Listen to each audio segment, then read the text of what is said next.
अस्सलाम वालेकुम स्टूडेंट्स। आज हमने चैप्टर नंबर 10 का थ्योरम नंबर 10.1.1 करना है, जिसका नाम है एएसए पोस्टुलेट। तो फर्स्टली हम इसकी स्टेटमेंट देखते हैं। In any correspondence of two triangles, if one side and any two angles of one triangle are congruent to the corresponding side and angles of the other, then the triangles are congruent, which is named as ASA postulate। मतलब कि यहाँ से लेकर in any correspondence से लेकर congruent तक जो है ये ASA postulate की डेफिनेशन भी है। ASA postulate means angle, side and angle, मतलब कि दो एंगल्स और एक साइड। तो इस स्टेटमेंट में ये मेंशन है कि अगर किसी ट्राइंगल की एक साइड और कोई से दो एंगल्स कॉन्ग्रुएंट हैं या फिर इक्वल हैं to the corresponding side of the other triangle, then these two triangles are said to be congruent. मैं दोबारा एक्सप्लेन कर देती हूँ कि अगर किसी ट्राइंगल की एक साइड और दो एंगल्स कॉन्ग्रुएंट हैं to the corresponding sides of the other triangle, then these two triangles are said to be congruent. मतलब कि एक साइड और दो एंगल अगर कॉन्ग्रुएंट हैं तो दोनों ट्राइंगल्स आपस में कॉन्ग्रुएंट हो जाएंगी। ये एएसए पोस्टुलेट है। तो थ्योरम को प्रूव करने के कुछ स्टेप्स होंगे जो कि 4 हैं। फर्स्टली होता है गिवन पोर्शन, सेकेंडली वो पोर्शन होता है जो कि हमें प्रूफ करना होता है, थर्डली कंस्ट्रक्शन होगी उसकी कि कौन सा मेथड या कौन सी चीज़ को अडॉप्ट करके हम थ्योरम जो है वो प्रूफ करेंगे, एंड द लास्ट वन जो होगी वो प्रूफ होगा। प्रूफ जो है वो दो कॉलम्स पर जो है वो कंसिस्ट करेगा। दो कॉलम्स, एक कॉलम में हम स्टेटमेंट्स लिखेंगे जो कि हम खुद से लिखते जाएंगे, और दूसरा होगा रीजंस। रीज़न में हम वो रीज़न देंगे जिसकी बेस पे हमने वो स्टेटमेंट लिखी होगी। तो टोटल इसके मेजर 4 स्टेप्स हैं और आगे प्रूफ के भी 2 स्टेप्स हैं। ये तकरीबन इस चैप्टर में और आगे जितने भी चैप्टर्स में थ्योरम है उसको हम इन्हीं 4 स्टेप्स में जो है वो प्रूफ करेंगे।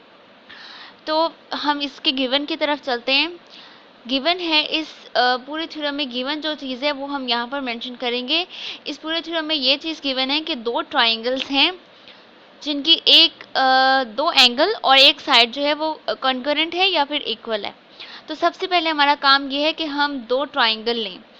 तो मैंने यहाँ पर जो है वो दो ट्राइंगल ले ली, ए बी सी, जो कि एक ट्राइंगल है, दूसरी ट्राइंगल है डी ई एफ। ठीक है, ये दो ट्राइंगल ले ली। अभी जो है ये अंदर इस लाइन को अभी आप इग्नोर कर दें। ठीक है, आप सिंपल ये ट्राइंगल कंसिडर करें A B C and D E F. ठीक है, इन triangle A B C corresponding to triangle DEF, angle B is congruent to angle E। मतलब कि ये वाला एंगल B कॉन्ग्रुएंट है इस एंगल के, मीन्स के इक्वल है, and angle C is congruent to angle F। ये बात यहाँ पर लिखी हुई है। एंड वन साइड जिसको कहा गया है BC is congruent to EF। मतलब कि ये एंगल और ये साइड कॉरस्पॉन्ड करता है to the corresponding sides and angles of this triangle. ठीक है, ये बात हमें गिवन है। उसके बाद हमें प्रूफ क्या करना है? टू प्रूफ हमें ये करना है कि triangle A B C is congruent to triangle D E F. ये हमारा टारगेट है कि हमें ये प्रूफ करना है। उसके बाद नेक्स्ट आती है कंस्ट्रक्शन। कंस्ट्रक्शन में हम वो मेथडोलॉजी लिखेंगे या वो स्टेप्स लिखेंगे जो करने के बाद हमने जो है वो इसको प्रूफ करना है। तो कंस्ट्रक्शन में है कि suppose A B line segment is not congruent to the line segment DE। कि जो यहाँ पर AB लाइन सेगमेंट है ये कॉन्ग्रुएंट नहीं है to this line segment DE। अगर ऐसा नहीं है तो take a point M on DE।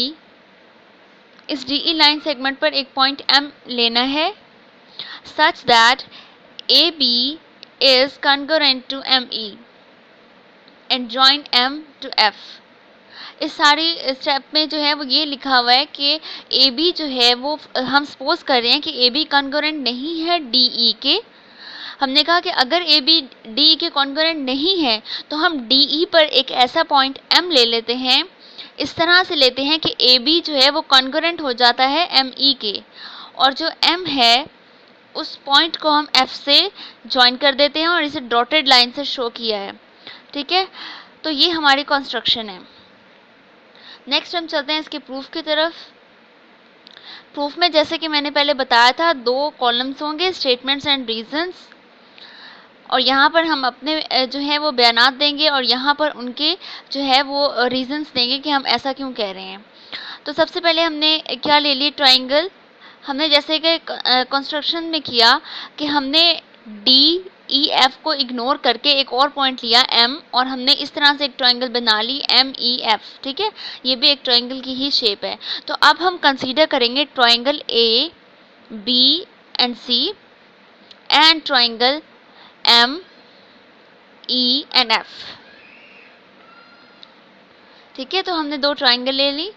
उसके बाद अब क्या करना है, अब हमने जो है वो स्टेटमेंट्स देनी है इस तरह से कि हमारे पास जो है वो ट्राइंगल ए बी सी और डी एफ जो है एट द एंड कॉन्ग्रुएंट आ जाएं। तो कंस्ट्रक्शन से हमने क्या लिया था, कंस्ट्रक्शन में हमने लिया था कि A B is congruent to M E, ये बात हमने कंस्ट्रक्शन में कही थी। तो अब सबसे पहले हम मेंशन कर देते हैं कि A B is congruent to M E. इन 2 ट्राइंगल में ए बी कॉन्ग्रुएंट है एम ई के, और ये बात हमने कहाँ से ली है, कंस्ट्रक्शन से, इस वजह से यहाँ पर लिख दिया है और इसको नाम दे दिया है 1 का। उसके बाद ए बी तो कॉन्ग्रुएंट हो गया है एम ई के। उसके बाद इन दोनों ट्राइंगल्स में क्या है, क्या चीज़ कॉमन है।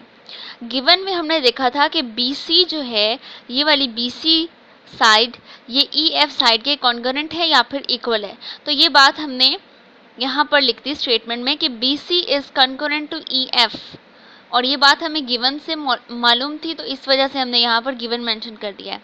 अब 2 साइड जो हैं वो इन ट्राइंगल में 2 साइड्स आपस में कॉन्ग्रुएंट हैं, ये वाली और ये वाली आपस में कॉन्ग्रुएंट हैं। तो अब हमें जो है वो या तो एक एंगल चाहिए और कॉन्करेंसी के लिए, या फिर हमें एक और साइड चाहिए। तो अब हम चलते हैं प्रूफ की तरफ। ये बात तो हमने लिख ली थी, और गिवन में हमने ये भी देखा था कि जो एंगल बी है वो कॉन्ग्रुएंट है एंगल ई के। ठीक है, तो एंगल बी कॉन्ग्रुएंट हो गया एंगल ई के। ये बात भी हमें गिवन से पता थी कि गिवन वाले पोर्शन में हमारे पास ये दिया हुआ था, तो हमने यहाँ पर लिख दिया। अब इन 2 ट्राइंगल्स में एक साइड, दूसरी साइड और ये तीसरा एंगल आपस में कॉन्ग्रुएंट है। ठीक है, मतलब कि 2 साइड्स और एक जो है वो एंगल इसमें कॉन्ग्रुएंट है। तो अब हमने एक पोस्टुलेट पढ़ा था, एस पोस्टुलेट, लास्ट लेक्चर में। तो उसमें यही था कि अगर 2 ट्राइंगल की कॉरेस्पॉन्डेंस में 2 साइड्स और एक एंगल अगर कॉन्ग्रुएंट है तो वो दोनों ट्राइंगल्स आपस में कॉन्ग्रुएंट होंगी। तो 2 साइड्स और एक एंगल कॉन्ग्रुएंट है, it's mean triangle A B C will be congruent to triangle M E F. ठीक है, देयरफॉर हमने ये स्टेप लिख दिया, और ये कैसे लिखा, एस पोस्टुलेट से लिखा। ठीक है, अब ये ट्राइंगल एम ई एफ के तो जो है वो कॉन्ग्रुएंट हो गई है। अब हमने प्रूव करना है डी ई एफ के, तो उसके लिए हम चलते हैं। So angle C will be congruent to angle M F E. ऐसा क्यों लिखा है हमने कि हमने ऊपर कहा कि ये ट्राइंगल एम ई एफ और ए बी सी ट्राइंगल आपस में कॉन्ग्रुएंट हैं। अगर ये दोनों आपस में कॉन्ग्रुएंट हैं तो एंगल सी जो होगा, ये वाला एंगल, ये कॉन्ग्रुएंट होगा एंगल एम एफ ई के, ये वाला एंगल। ये बात लास्ट लेक्चर में भी मैंने बताई थी कि अगर एम एफ ई एंगल है तो इसमें एंगल जो बन रहा होगा वो एफ पर बन रहा होगा, मतलब जो मिड में अल्फ़ाबेट आ रहा है उस पर जो एंगल बन रहा होगा उसे हम कहेंगे एंगल एम एफ ई। तो अब हमने कहा कि अगर ट्राइंगल दोनों आपस में कॉन्ग्रुएंट हैं तो एंगल सी जो होगा वो कॉन्ग्रुएंट होगा एंगल एम एफ ई के। लिख दिया corresponding angles of concurrent triangles, but angle C is congruent to angle DFE।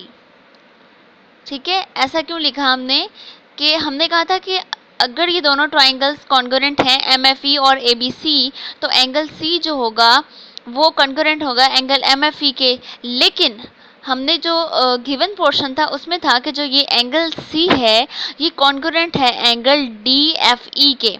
ये वाला एंगल एफ जो था ये डी एफ ई वाला एंगल था, कंप्लीट ये वाला पोर्शन। तो हमने कहा कि हमने ये बात तो अखज़ कर ली प्रूफ करते हुए, लेकिन गिवन हमारे पास ये चीज़ थी। तो अब एंगल सी इसके भी कॉन्ग्रुएंट है, इसके भी कॉन्ग्रुएंट है, it's mean angle M F E will be congruent to angle D F ई।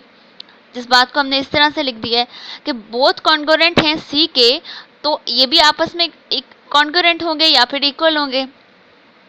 तो क्या हमारे पास आया एट द एंड कि angle D F E will be congruent to angle M F ई।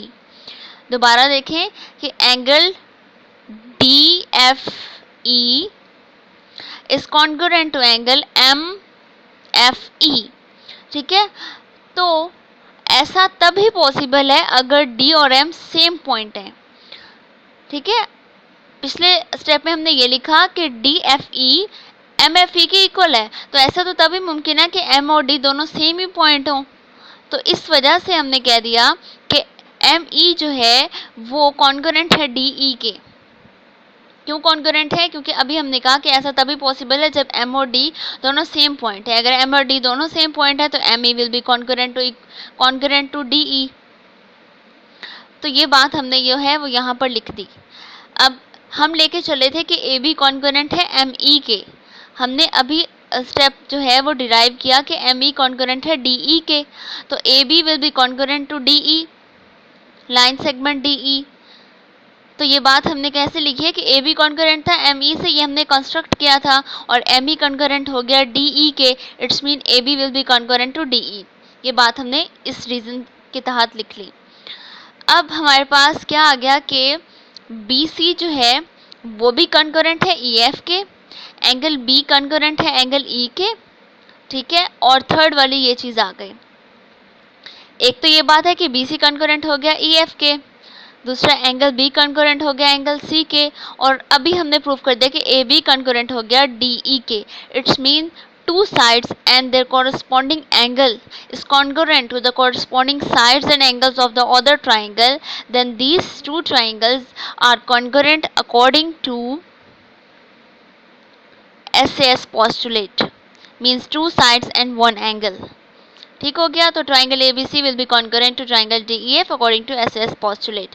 तो ये बात हमने प्रूफ कर दी है कि अगर किसी ट्राइंगल में एक साइड और दो एंगल अगर कॉन्ग्रुएंट हैं तो दोनों ट्राइंगल्स आपस में कॉन्ग्रुएंट होगी, और इसे हम कहते हैं ए एस ए, मीन्स के एंगल साइड एंगल, दो एंगल और एक साइड अगर कॉन्ग्रुएंट है तो ट्राइंगल्स कॉन्ग्रुएंट होगी। इसे ऐसे पोस्टुलेट कहते हैं, और इस थ्योरम को या फिर इस पोस्टुलेट को हमने प्रूव करते हुए हमने क्या चीज़ यूज़ की है? S postulate. एस पोस्टुलेट क्या था कि अगर दो साइड और एक एंगल कॉन्ग्रुएंट हैं तो दो ट्राइंगल्स जो होंगी वो कॉन्ग्रुएंट होंगी।